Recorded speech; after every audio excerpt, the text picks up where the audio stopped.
بسم الله الرحمن الرحيم. السلام عليكم ورحمة الله وبركاته. وأنا السلام يا دمانتين وأنا كسر دويني يا مقالك كني. مقالك كني وحاو كسبسين هاي ethical hacking ka iyo guud ahaan penetration testing ka ama web application ama web penetration testing ka ama web hacking ka saadoonta wawdhig. waxau noqon doonaa muuqaalkan kow wuxuu noqon doonaa muuqaalo fara badan oo aynu ka samayn doono ethical hacking-ka, xirfadaha kala duwan ay isticmaalaan qolooyinka ethical hacking-ka. waxaanu samayn doonaa inaynu hagaajino wixii security ama cilado amni la xidhiidha ee web serverkeena. waxaanu sidoo kale isku dayi doonaa qaabka ay isticmaalaan ama xirfadaha ay isticmaalaan ama qolooyinkan ethical hackerskii xirfadaha kala duwan ay isticmaalaan. insha allah waxaan filayaa dhammaantiin inaad ku aragteen buugta iyo dhammaan websaytada qaabka waxa ethical hackingku waxa uu yahay, qeybaha uu kala baxo, laakiin focuska ma saari doono waxyaabaha iska tiiriga. qofka u baahan isaga buugta dib ugu noqon doona iyo meelaha laga helo informationka noocaasa. waxaynu focuska saari doonaa inaynu si practical aynu u qaadano xirfadaha kala duwan ay isticmaalaan qolooyinka hackerska ah. waxaanu deetana isku dayi doonaa inaynu iska difaacno oo aynu kasii hortagno sidii hadhow toole nuglaashiyo fara badan uu serverkeena ama systemkeena aan ugu yimin. haddaba ugu horeyn, maadaamuu videogan yahay videogii ugu horeeyey, waxaan isku dayi doonaa inaynu hagaajisano laab ama aynu setup garaysano laab aynu ku tijaabino xirfadaheena, waxa aynu barano skillskeena cusub ee aynu ugula sheergarayn doono videoyada. laabkaas oo ka madax bannaan wuxuu ka madax bannaan yahay dhammaan haddii aad samayn lahayd waxyaabo sharci dara ah ama waxyaabo illegal ah. laabkan waxaynu ku tijaabin doonaa xirfadaha gaarka ah ee aynu ka baran doono guud ahaan intaaynu ku jirno ethical hacking-ka. haddaba laabkani wuxuu isugu jiri doonaa server aynu attack garayn doono oo inoo noqon doono victimkeena, targetkeena ka aynu attack garaynayn xirfadaheena ku tijaabinayno, iyo kii attackerka ahaa, kii weerarka qaadayay, kii difaacayay ama tijaabinayay serverka aynu haysano nuglaashihiisa ama vulnerabilitygiisa,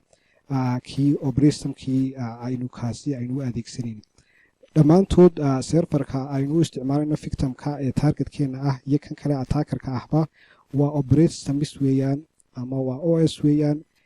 ka aynu ku isticmaali doono attackerka waxaynu ka dhigan doonaa ama aynu u isticmaali doonaa Kali Linuxka si aynu attack ama weerar u samayno. waxaynu weerari doonaa metasploitablekii oo ay muhiim tahay haddiiba aad rabto xirfadani inaad barato marka hore inaad ka soo adkaato challengeska ama xirfadaha ama qaababka loo isticmaalo xirfadaha uu leeyahay metasploitableku ama nuglaashiyaha.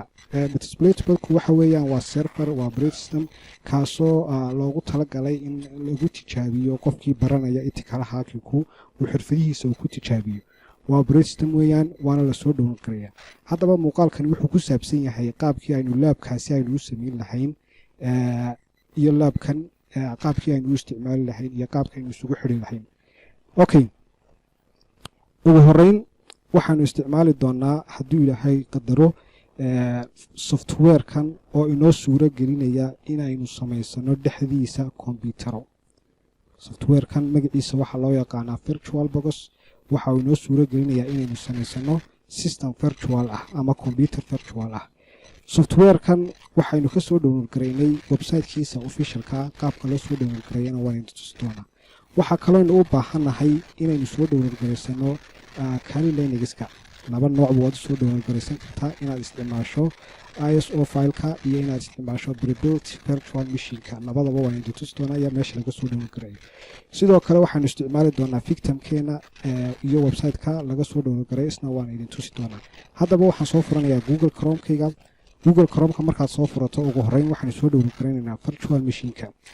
virtual machine-ka haddaad Google Chrome-kaaga aad ku qorto virtual box, waa softwareka aynu isticmaalayno kombiyuutarada inaynu ku shubanno si virtual ah. softwarekan magaciisa waxaa loo yaqaanaa virtual box. waxaan ka soo download gareeyey websitekiisa officialka ah oo loo yaqaano Oracle Virtual Box, VMware Virtual Box. Oracle kan ay ku qoran tahay VM iyo Virtual Box waa websiteka officialka ah website-ka markaad tagto halkan timaada ay ku qoran tahay downloadska aad ku dhufato hal mar downloadka hoos markaad usoo daadegto waxaad arkaysaa meel ay ku qoran tahay Windows OS X inagu maadaama aad isticmaalayno Windows ama anigu aan isticmaalayo Windows waxaad soo downloadgaraysan kan ay ku qoran tahay Windows haddii aad isticmaalayso Mac-kii ama Linux-kiina waxaad soo downloadgaraysan labadan kale ka hooseeya midkii uu yahay computer-ka anigu Windows baan isticmaalayaa Windows-ka double click haddaad ku dhufato mar hore ayaan downloadgareeyay waa kan setup-kiisu waa kan double click haddaad ku dhufato sidii caadiga ahayd ee normalka ahayd softwarada markaynu ku shugayno waxaad siin doontaa next yes markaad tiraahdo deetana waxaad odhan doontaa window baa kuu soo baxaya windowgan ayaa kuu soo baxaya next ayaad ku dhufanaysaa mar raba anu inaan ku shubo already way ugu jiraa cancel ayaan iska leeyahay kani markaanu soo download garayno aynu systemkeena aynu ku shubno waxa kale aynu soo qaban doonaa haddii ilaahay qadaro Kali Linux-ka haddaad ku qorto Google Chrome-kaaga ama Google-kaaga ama search engine-kaad isticmaalayso haddaad ku qorto Kali Linux download website-kiisa official-ka ayaynu ka soo download garaynaa si aynu isaga ilaalino in wax layna soo raaciyo haddii aynu tagno website kale markaa kiisa official-ka Kali Linux official-ka ayaynu tegaynaa waxaan leeyahay kani ayaan new tab aan ku furanayaa waxa ii soo baxaya page-kan ayaa ii soo baxaya laba nooc ayaynu isticmaali karnaa waa inaga hore u sheegaynay inaynu isticmaalno ISO file-ka iyo inaynu isticmaalno kuwa virtual machine-ka oo already la install gareeyay oo lagu subay virtual box ama firmware-kaad isticmaalayso haddaad haddaba qaybtan ay ku qoran tahay pre-built virtual machine-ka aad click ku siiso hoos ayuu ku geerayaa markaa laba software ayaa inta badan ugu caansan oo loo isticmaalaa virtual machine-ka waxaa ka mid ah firmware-ka loo yaqaano sidoo kale waxaa ka mid ah ka loo yaqaano virtual box-ka oo hadda imika isticmaalayno haddaad ku dhufato download-ka haddaad ku dhufato waa kan soo baxaya Kali Linux-kii waa 2.4 GB 6 GB mar raba inaan download gareeyo waayo mar hore ayaan download gareeyay waa kan Kali Linux-ku qaabkan ayuu kugu soo bixi doonaa haddaad kani double click aad ku dhufato wuxuu samayn doonaa waa kan toos buu ku dhex geynayaa virtual box-kaaga ayuu toos ku dhex geynayaa already anu waan ku shubay waa anigan isticmaalaya kaagama baahna installation mar aliya marka aad baalkaasi aad soo download garaysato virtual pre-built-ga markaad soo download garayso already waxaad odhanaysaa import markaad tiraadana markuu import gareeyo qaabkan oo kale ayuu kugu soo baxaya waxa uu leeyahay username iyo password ayuu leeyahay username-kiisa sida default-ka userka ama username-ka aynu isticmaali doono magaciisu waxa weeyaan Kali password-kuna waxa weeyaan Kali labadan markaynu soo download garayno waxaa kaliya taynoo dhiman victim-kii ama kii aynu weeraraynay magaciisa waxaa loo yaqaanaa isagana metasploitable 2.0 ayaan isticmaali doonaa haddii ilaahay dhahdo haddaba haddaad u timaado qaybtan hoose ay ku qoran tahay metasploitable-ka waxaynu kaloo ka soo qaban karnaa combo waynu soo qaban karnaa laakiin waxaan leeyahay kani ii soo qabo kanay ku qoran tahay rabbit waxaa ku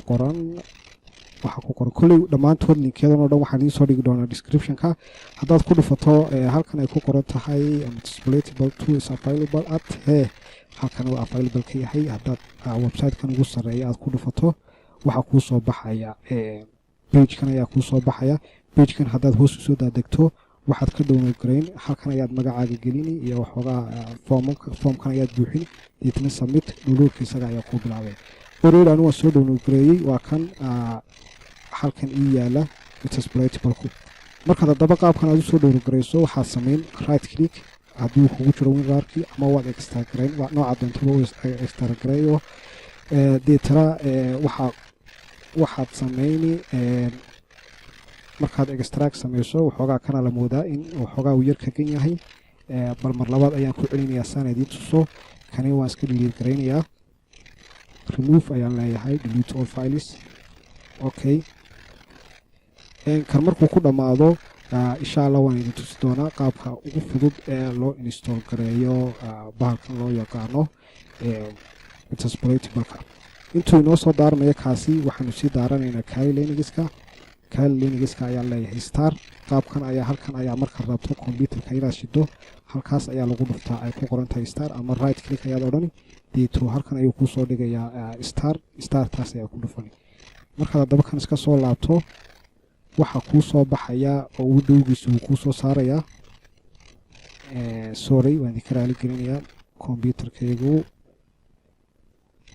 maaha sida computeradiin oo kala faas laba shaqaada isku dul qabato PC-gan ayuu iska galayaa okay kan Google Chrome kuma baahnina iska xidhno yes waa kan Kali Linuxka markaad ku dhufato waxaa soo daarmaya systemkii Kali Linuxka ahaa ayaa soo daarmaya okay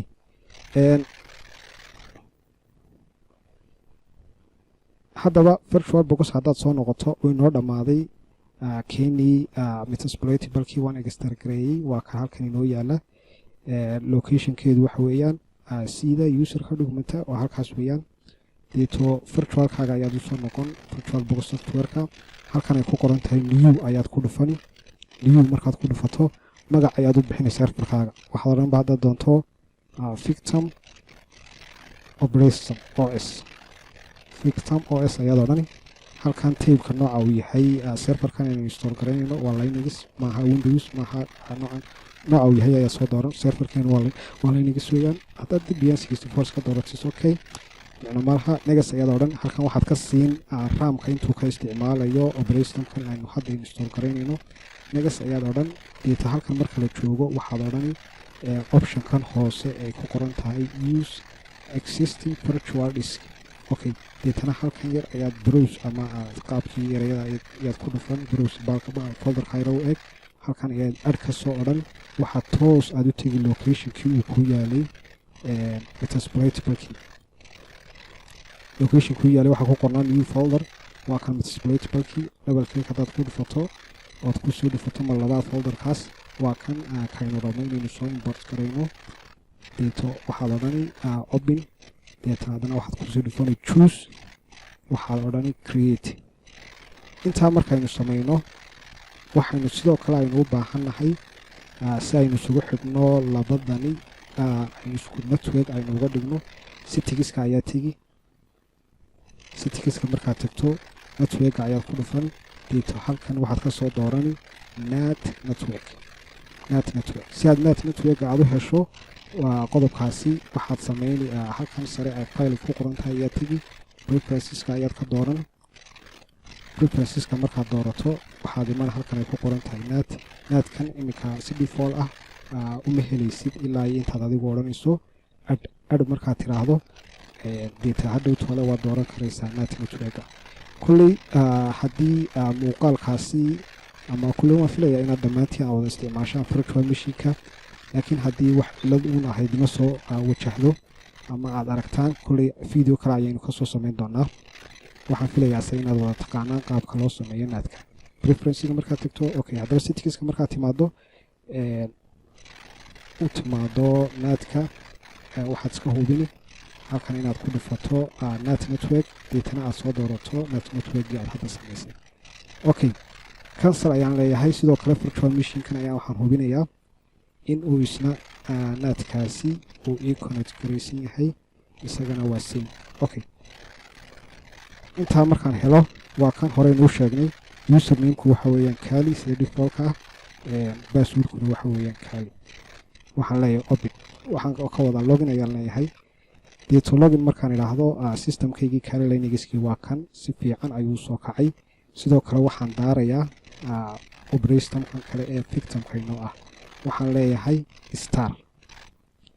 isagana waxaan leeyahay star uu inoo soo daarmayaa waa kan Kali Linuxkii xaggan sare wuxuu kaa tusayaa waa kaagama baahna inaad sidii normalka ahayd marka aynu systemyada ama operationyada aynu ku shubayno computerkeena processkii dheeraa uma baahna already u diyaarsan yahay noocan loo yaqaano prebuilt virtual machine-ka inuu kasoo download garanay officialka ama qaybta officialka ee Kali Linuxka already u diyaarsan yahay uma baahna inaad ku shubto dhammaan toolskii uu lahaa Kali Linux oo dhan waa kuwan halkan wada yaala haddaba markaad u baahan tahay inaad soo furato terminalkaaga halkan waad ku dhufan kartaa asruut ahaan ayaad u soo furan kartaa waa noocyadii ugu dambeeyay ama versionskii ugu dambeeyay Kali Linuxka ahaa haddaad doonto desktopkaaga right click haddaad tiraahdo waxaad odhanay open terminal here okay halka haddaad ku dhufato terminalkii waxoogaa waa soo baxayaa kii kale ee ku dhuftay ee victimkeena ahaa waa kan isaguna waa kan oo inoo daarmayaa oo inoo soo shidmayaa very good waa kan si fiican buu soo daarmayaa laakiin hadhow markaad ku dhufataan noocan Linuxka ah ee victimkan aynu isticmaalayno waxaad ku arki doontaan in aanu mouse-ku kuu shaqaynin laakiin ha moodin inaanu systemkaagu shaqaynin waxa shaqeeya waa commands weeyaan exploit marka commands ayaa lagu shaqeeyaa okay haddaba waxaan samaynayaa mouse-kayga ayaan ku dhufanayaa victimka waxaan gelinayaa username-kiisu isna sida default-ka waa halkan ku soo dhigaya line-ka ka sareeya halka login-ka ay ku qoran tahay username-ku waxa weeyaan msf admin password-kuna waxa weeyaan msf admin weeyaan intaa markaan geliyo waxaan leeyahay password-ka marki kartid sidoo kale laakiin waxaad isku daydaa inaad saxdo msf admin sida ay u qoran tahay inta markaad tiraahdo systemkaygii already waan ku jira waxa ugu horeeyaan check garaynaya haddaba waxa weeyaan IP addresskiisii ma sax baa okay IP addresskiisu waa kan waxaa lagu eegaa commandka loo yaqaano ifconfig halkan ay ku qoran tahay line-ka labaad waxaa ka wada commandka line-ka ka hooseeya line-ka kasii hooseeya waxaa ku qoran IP addresskiisa oo ah 10.0.2.7 laakiin isaga haddaynu hubino kan kale ee Kali Linuxkana isla commandkaasunbaa lagu jeegarayaa maadaama labaduba ay yihiin laba Linux ama laba Linux una yihiin commandadu waa isku wada mid kanna waxa weeyaan 10.0.2.15 waa isku network weeyaan ma spin garayn karaa 10.0.2.7 ayuu ahaa virtualka ama victimkeena IP addresskiisu saad halkaa ka arkayso okay waxaan leeyahay ma biin garayn karaayo ma ku xidhanahay yes waan biin garayn karaa reply baan helaya wada saad arkayso si aad biinkan aad samaynay aad isaga kansasho waxaad isku qabani control iyo c ayaad isku qabani intaas ayuu ku kooban yahay muuqaalkeenu haddii aad kari weydaan ama cilada aad la soo wajahdaan from stepkii koowaad aynu samaynay ilaa iyo hadda insha allah qaybta commentiga igula wadaaga waxaan ka soo samayn doonaa muuqaal intan ka badan oo kasii faahfaahsan sidoo kale waxaan idin leeyahay haddaad isla halkan aad soo gaadhay oo videogani aad aragtay ood soo dhammaysatay waxaan kaa codsanaya aniguna inaad